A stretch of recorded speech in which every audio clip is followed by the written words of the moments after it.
Ladies and gentlemen, welcome to Flavor of the Week, brought to you by Banditos, fresh, made daily. In Flavor of the Week, Kyle sits down with one of our local priests over 4 different episodes to sample variations of a favorite food or drink while they discuss the ins and outs of life as a priest. This is Kyle Hyman. Welcome to Flavor of the Week, Part 2 with Father Jay Horning here at St. Vincent de Paul Catholic Church in Fort Wayne. Thanks for being here, Father Jay. Oh, thank you. It's great to be back. It was great to hear about your conversion story and your journey to the priesthood. Always inspirational to hear those stories. We're trying some fish sandwiches as we do this. Very Lenten. Yeah. We've got these are fast food. This is fish sandwich on the go. Right. And curious which one is your favorite at the end of all of this. Do you have a preference of the packaging here? I think the blue or the I think we the should reddish? go with this one, yes. Okay. Let's see here how this To stacks avoid the loss of potential sponsors, names are being avoided. up. That's right.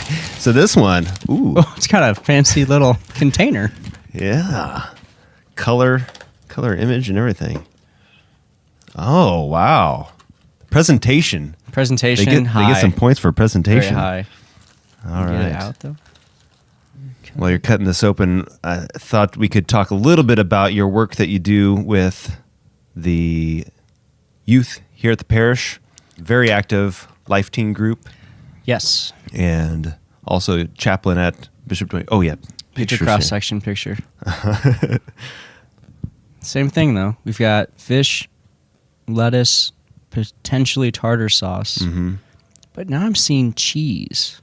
Oh, No pickle this time. okay. Go ahead, and dive in there. Try it. Yeah, see what Okay. you think.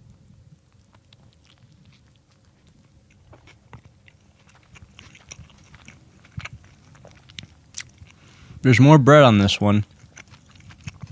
As a bun, Oh yeah. but the fish is more distinct. I like that. Distinct fish. You're into distinct fish. Like I can actually taste. It's not a fishy taste, Mm-hmm.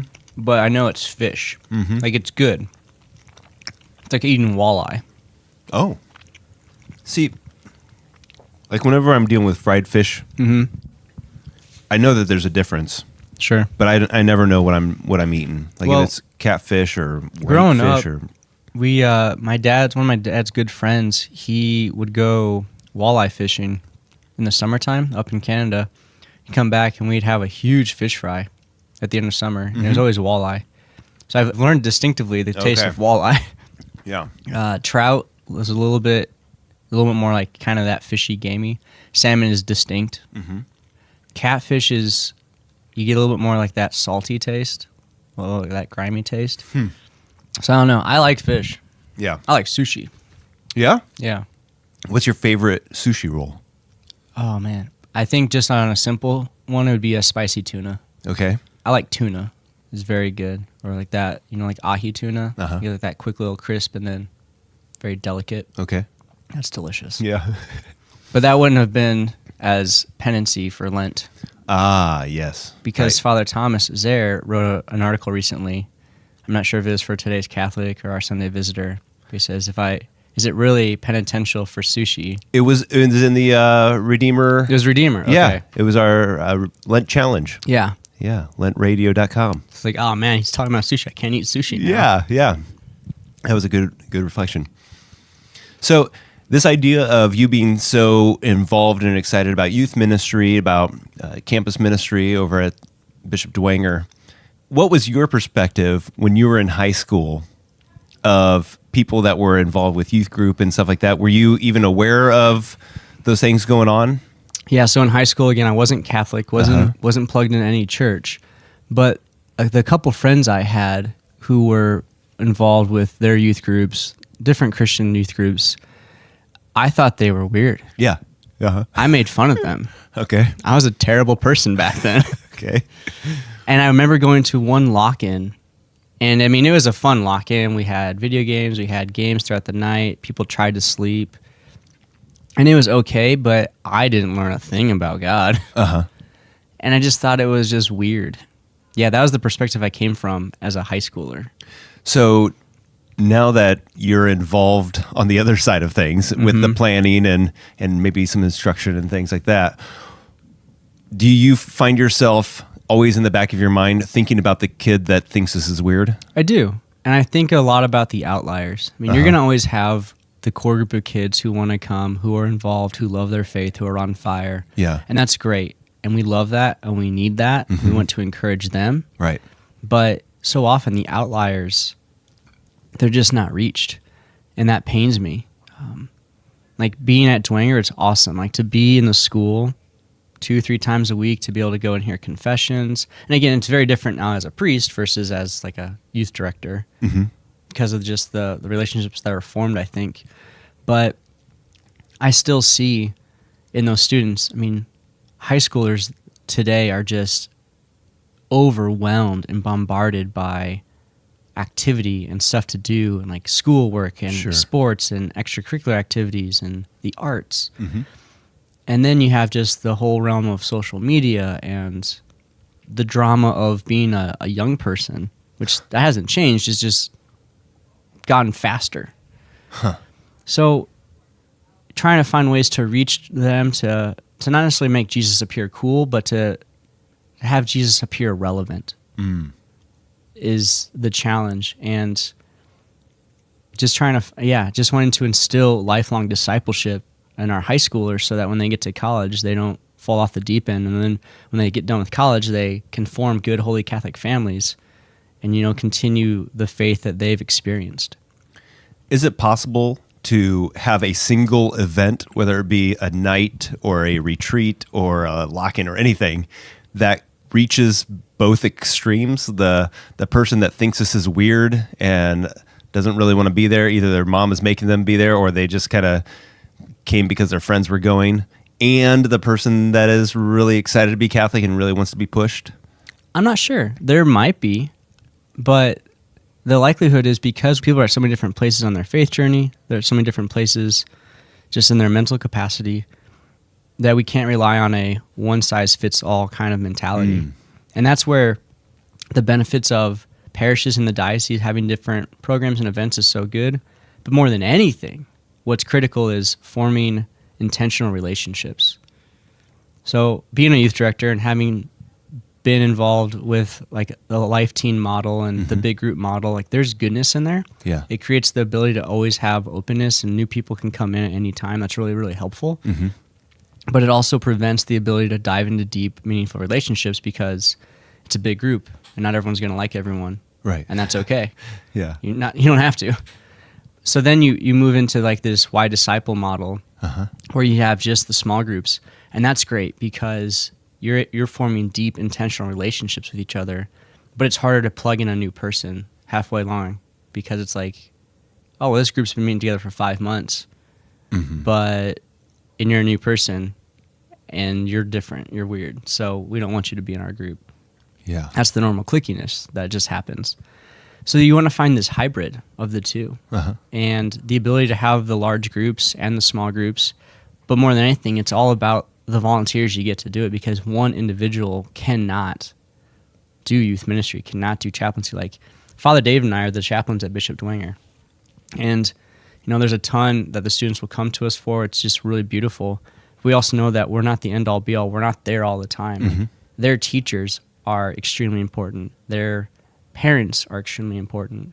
The same for youth ministry. Like what we have at any parish, you have a youth director, but having a core team of young adults to assist is going to be critical. And my buddy Delray Davis and I, we were talking about this the other day.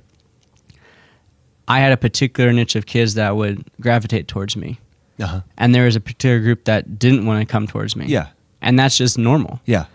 But that group that didn't want to come towards me would go towards him. Right. And we needed that. Right. And that is essential. So if there's anything that I can express in like my love of youth ministry is the love of the volunteers who assist young people to want to draw closer to forming intentional discipleship with Jesus and the need for them. Well, and it's the difference between having a youth minister where the perception might be this is the person that does youth ministry, and the whole responsibility lies on them Right. to minister to everybody, versus a youth ministry coordinator or a youth ministry Right. director Right. that is helping to orchestrate volunteers and maybe some paid staff as well, if possible, to reach out and to have a team approach Right. to being able to form those relationships. Yeah, and the other big challenge that I noticed was where we're at with St. Vincent's, our huge school we have near us is Bishop Dwenger, Carroll, Northrop is just down the road, and then Leo. Okay. And those are like the most immediate schools. I'm probably missed one, so I apologize to that kid. And then we have our homeschool students. Sure. But I think people have this idea that if I go to a Catholic school, I don't need to go to youth group. I get all that I want. Well, the problem is that people treat youth group like another classroom. Right. And it's not. It's not supposed to be like that. It's supposed to be taking knowledge that we have and forming relationships, forming discipleship. I think that's a huge shift we're seeing in the culture of youth ministry. So is that something that you would say is an expectation of youth ministry and should not be an expectation of a high school classroom? Like that we shouldn't expect our Catholic high schools to be forming disciples? Oh, absolutely not. They definitely need to be forming disciples. Okay. But the idea that the kids are in the classroom all week long and then they come to youth group and it's another classroom, Right. that's not good.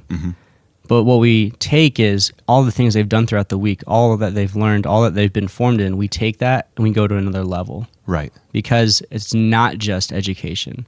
Like in the classroom, obviously they're being educated, very, very good, but they are being formed as intentional disciples. That's where the teachers are so important, is forming those relationships with them so they can have the questions they want to ask. They can have the discussions they need to ask with other people that they're not going to always choose to be around. Yeah. Because at school, you're definitely forced into groups that you don't always want to be around. Whereas youth ministry, you can choose to go or not to go. Yeah. Going from being a director of youth ministry to being a priest that's involved with youth ministry, has your perspective of things changed? A little bit. I think the reality of where kids are at and trying to meet them, that idea has changed. As a youth minister, there's always that desire, that feeling that I wasn't doing enough. And as a priest now, I can provide sacraments. So that's very, very helpful. But also as a priest, sometimes I'm pushed away as like, you're a little bit too holy. I can't quite connect with you. So trying to bring it back down to their level, trying to be relatable on their level, which is why I do the handstands and the backflips and smash my face on the ground when I don't land the backflip. But more than anything, whether you're a youth director, a priest, and a volunteer, what's essential at the end of the day is letting these young people know that you love them and care about them and want the very best for their soul, and having them buy into that idea. Right. That there's something bigger than the here and now for them to be concerned about, which is the eternal reality of their soul. Well, I want to dig more into the backflips and the handstands here, but maybe we'll have to save that for next time. What do you give this fish sandwich here? I think the last one you gave was a 7. Yeah, 7 out of 10, a 3.5 out of 5, and a yes. And a yes, I would eat it again. I would eat it again, but I would probably, I'm pretty sure I can get this without the sandwich, or I would take off like the top bun. Oh, a little too much Just bread. too much bread. Yeah. But see that. I'd give it a 6.5 out of 10 and Okay. a 3 out of 5. And I would eat it again. I'd eat it right? again. Okay. So. All right. Well, we'll see how the rest of them stack up here. Coming up here on Flavor of the Week, brought to you by Banditos. Thank you, Banditos.